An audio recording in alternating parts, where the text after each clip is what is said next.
I gained some weight last year. After the back injury, it really started spiraling because I couldn't walk. I couldn't even go to the grocery store. It was so bad. I couldn't push the grocery cart. It was so bad.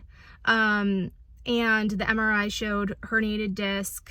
I ended up gaining 40 pounds in the course of a year.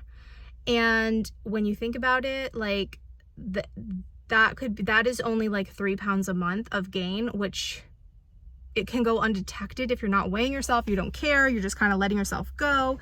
I knew I was gaining weight, but then really when my clothes started not fitting, it got really bad. And I was like, shoot, I can only wear leggings. My boots, like it's winter, so like I'm trying to zip boots up to my knee. I could no longer zip it above my calf, you know? It's like I started realizing like, man, all of like little things like my underwear doesn't fit anymore. You know how uncomfortable it is when your underwear doesn't fit? I mean, that's the worst. So anyway, things like that started happening. Then I just started feeling like I was going out of control, spiraling worse and worse and worse. I was feeling worse. I started feeling extremely unhealthy, and I was hitting my rock bottom, okay? My highest that I got to was 194.4 pounds, okay? That is a lot for me.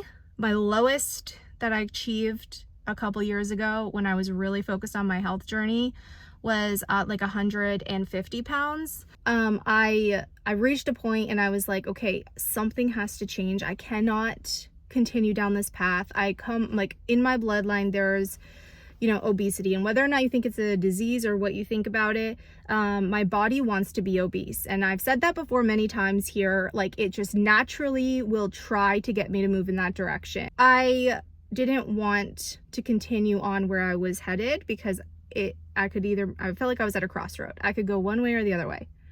I can continue on just being the victim, feeling like my back is whatever and I can't do anything. And every time I tried to go low carb, I would have more pain in my back, and I think it's because it dehydrates you, and so your discs need moisture. I don't know, all of these things were going through my head. Then I decided January 1st to go back to get focused on low carb, but I needed help of a GLP-1 because at that point I heard GLP-1s, tirzepatide, I think I'm pronouncing that right, I don't know, but specifically for me, lower inflammation, which I needed in my back. I have to lose this weight because the weight is also causing the back problems, causing the back pain. I got an epidural in my back to help with the pain relief. And I started taking specific medications that were prescribed to me, not painkillers, but they're more so nerve blockers to kind of block the pain from the nerve. That allowed me to start feeling like I can move more. I can feel like I'm living my life more. So I started back on low carb January 1st. The GLP-1 did not come in yet at that time, but that's when I started, or it was January 2nd, I'm sorry. That's when I started the journey, okay? I eliminated alcohol. Key factor here.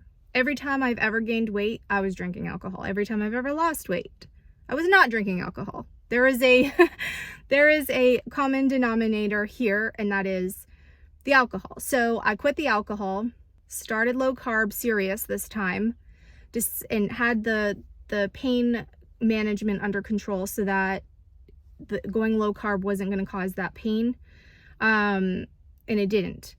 So I got started on that, and I went, I think 1.5, maybe 2 weeks low carb, doing really well, got the alcohol out of my system, got my plan in order, started feeling great. And then my GLP-1 came. I started my injections, 3 injections so far. So that's 3 weeks of injections. I love it. Okay.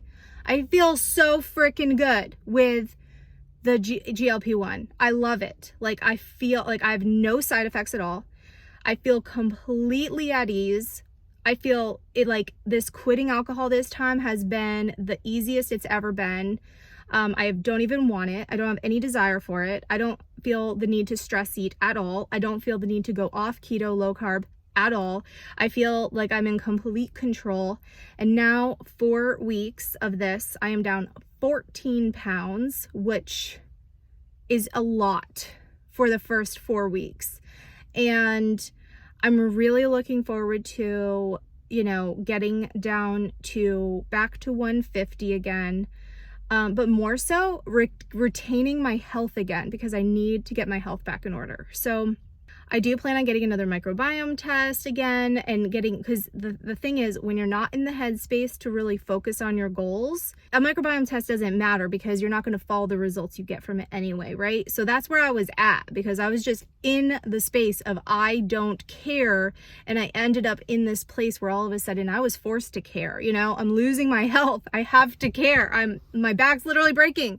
I have to care.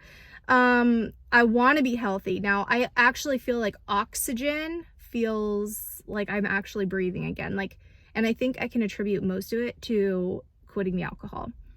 It's something I know a lot of people don't like to hear, because it's something that a lot of people like to be able to incorporate into their life. And I'm not saying you need to.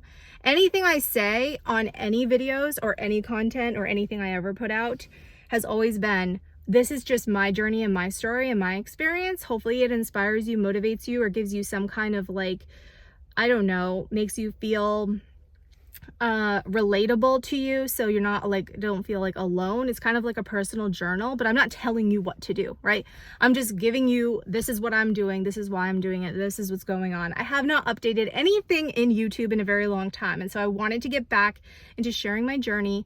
I wanted to get back into creating vlogs again, sharing my life. My life has opened up an entire new world. You guys would love to see the behind the scenes of what I'm doing in my life. Like, I know that, because I'm doing something for a passion project. I'm doing something because this is something I've wanted to do, and this was my dream to do. It's like I get to paint and be creative and bring these colorful, beautiful pieces of artwork to the world that will be in people's homes long after I'm gone.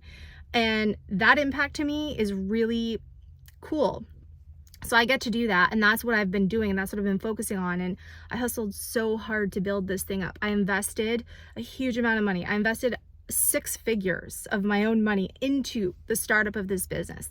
Last year, I hustled beyond belief around the clock. It was so hard. I had to push myself through this debilitating injury pain to build this thing, and I ended up breaking even. Like, I made 0 money last year on any of the sales that I made, and plus then I have my $100,000 that I still need to recoup. I say all of this to you to say, I've sacrificed my health, I've sacrificed a lot, my life, for creating and starting this thing that is now at a point where it is blooming, and it is like creating something really cool, and I can share that with you. And like, my goal for this next year is just to reach more people with the artwork, to be able to build something that becomes like a legacy business that becomes known, and to create something of momentum. And that's where I'm at. And I need to get healthy so that I have the stamina to be able to be the business owner of the thing that I'm trying to create and build at the highest level. And so that's what's motivating me. I'm not getting on the scale every day, because it's not really about the weight loss for me. It's about the health gain for me. I want to get healthy. I want to start working out again. I want to start lifting weights again. I want to build a strong body so that I can hold the success of my business and hold where it's going and help it expand and take you guys along for the journey, because that is a part of me too. And a lot of things, I lost a lot of things along the way myself. I'm ready to get it back. You know what I'm saying? So it's almost like a rebirth for me. I'm excited to have progress. I'm excited to feel like I'm moving forward in my life and not feeling like stuck in my life. And I chose to do low carb right now because I had a lot of inflammation, and low carb works for me. I know that from the beginning of my journey. Yes, if I do low carb for a very long time, it's possible I might need to switch things up. That's when the microbiome test will come into play. So as long as I'm continuing to lose weight, improve my health, I feel really good, then I'm going to keep going. The moment I hit a stall where I'm like, okay, something is going on, or I start gaining weight again, then I'm going to take a microbiome test. And if you're wondering what the heck a microbiome test is. I'll put a link down below so you can check it out. It helped me a lot in my journey when I was trying to, I kind of like stalled out, felt like I was dieting all the time and wasn't getting anywhere, and I ended up taking that test and it helped me push myself to the next level. I think cycling low carb is really good, but right now I'm feeling freaking amazing, and I'm just gonna keep doing what I'm doing, and I'm just gonna do my life, you know what I'm saying? Okay, so that is my update. If you guys want to see more updates, if you actually want me to put in the time and the energy to come in here, the production value is not going to be what it was. I'm just telling you right now, the B-roll, the music, the theatrics, it's more so just going to be a raw, unedited vlog style video. I'm going to share with you updates along the way. I'm going to share with you the highs and the lows, the ups and downs, all of that stuff. If you do want me to, let me know down below. If this is the thing, I did disappear from social media because there was a lot of haters that really pushed me out. Like, I was like, I can't take this. Like, I just cannot take the crazy comments that I didn't ask for anyone's advice, and all of a sudden I'm getting advice from people insulting me. So I would love, if you're here a part of this community, if you don't have something positive to say, don't say it, please. I don't think I can mentally handle, like, it'll make me disappear again. I don't want to disappear, okay? And if you see someone make a negative comment to me anywhere on any video, anywhere, if you could stand up for me, that would be awesome, because sometimes it does feel very isolating, very alone, and when you get very vulnerable, when you share things with the world that, you know, normal people don't share. They keep it to themselves, you know? I can't even tell you how many people I know that wouldn't even tell anyone they're on the GLP-1. They would just keep it to themselves and just like, oh no, I'm just doing low carb and whatever. I've always said I need to be my most authentic self. Even if that means people are going to judge me, even if that means whatever, but I don't want to have to hear the judgment. So if you don't think I should be on a GLP-1, please don't tell me. That's okay for you to believe, but this is my life and I need to be able to make the right decisions for myself. If you are on one, I would love to hear your experience below. Anyway, that's it for me for now, and thanks for listening to my little journal entry here.